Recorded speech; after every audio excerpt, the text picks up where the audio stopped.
teman-teman, bayangkan jika kalian memiliki sebuah bakat yang dianggap paling lemah tidak berguna justru sebenarnya merupakan bakat langka yang berpotensi menjadi yang terkuat. Setidaknya itulah yang dialami bocah berusia 6 tahun bernama Tangsan dalam animasi berjudul Soulland. Versi live actionnya pernah dibahas di channel ini beberapa bulan yang lalu dan banyak yang request untuk sekalian dibahas juga versi donghuanya yang dikatakan masih jauh lebih seru. Pada awalnya saya menolak karena berpikir pasti akan membosankan karena ya plot ceritanya pasti sama saja. Namun setelah kemarin saya maraton seriesnya yang masih berlanjut ternyata memang banyak hal menarik yang dibuat berbeda dari versi live actionnya. Baiklah, tanpa berlama-lama kita akan membahas plot ceritanya terlebih dahulu. Tetapi meski series ini sudah dirilis lebih dari 3 tahun yang lalu, saya akan tetap memberi peringatan keras spoiler warning bagi kalian yang belum pernah menontonnya. Jadi ceritanya gini, diceritakan ratusan tahun silam ada seorang pemuda jenius dan sangat berbakat bernama Tangsan. Di usianya yang masih tergolong muda, ia telah berhasil menguasai berbagai macam teknik bela diri tingkat tinggi. Beberapa di antaranya adalah mata iblis ungu dan teknik tangan besi. Namun pada suatu hari ia melanggar hukum sektenya dengan menyelinap ke perpustakaan rahasia dan mempelajari teknik terlarang. Alhasil ketika ia ketahuan, ia pun dikejar habis-habisan oleh para tetua sekte yang ingin membunuhnya.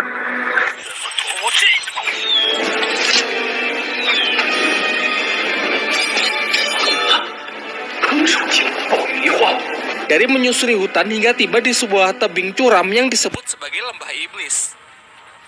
Karena sudah terpojok, ia pun menjatuhkan dirinya ke dasar jurang namun dengan senyum di wajahnya tanpa rasa penyesalan sedikit pun. Akan tetapi sesaat setelah kejadian itu tiba-tiba ia terbangun di tubuh anak kecil berusia 6 tahun yang menandakan kalau kini ia telah terlahir kembali di suatu daerah yang disebut dataran dahulu.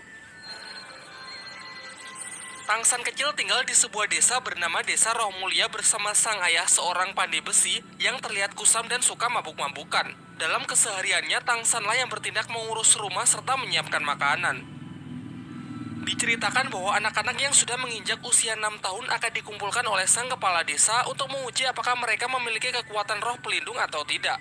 Pengujiannya dilakukan oleh seorang master roh bernama Suyanto yang berasal dari Akademi Roh Pelindung di kota Nauding. Tangsan dan anak-anak lain kemudian diajak masuk ke dalam sebuah ruangan yang merupakan tempat untuk menguji kekuatan roh mereka. Kekuatan roh pelindung sendiri sangat bervariasi jenisnya dan tingkat kekuatannya. Contohnya Suyanto sendiri yang memiliki kekuatan roh pelindung serigala hutan, jenis ini sangat cocok digunakan dalam bertarung. Singkat cerita, anak pertama maju untuk melihat jenis kekuatan roh pelindungnya. Dari tangan kanannya memvisualisasikan teknik kekuatan roh pelindungnya. Dalam hal ini adalah salah satu alat pertanian yaitu sebuah sabit. Masuk ke tes kedua untuk mengetahui seberapa besar tingkat kekuatannya. Sebuah bola cahaya akan menyala terang jika anak yang menyentuhnya memiliki cukup energi roh. Namun sayangnya anak pertama ini sama sekali tak memiliki energi roh, sehingga ia dinyatakan gagal karena kekuatan roh pelindungnya tersebut tak akan pernah bisa dikembangkan. Dan kabar buruknya sebagian besar anak-anak di desa ini memiliki kekuatan roh pelindung peralatan pertanian, namun tak ada satupun dari mereka yang memiliki energi roh. Dijelaskan tanpa energi roh mau berlatih sekeras apapun dan menggunakan metode apapun maka akan sia-sia. Dengan kata lain mereka tak akan pernah bisa menjadi seorang master roh. Sampai akhirnya kini hanya tersisa Tangsan sebagai anak terakhir yang akan mengikuti tes.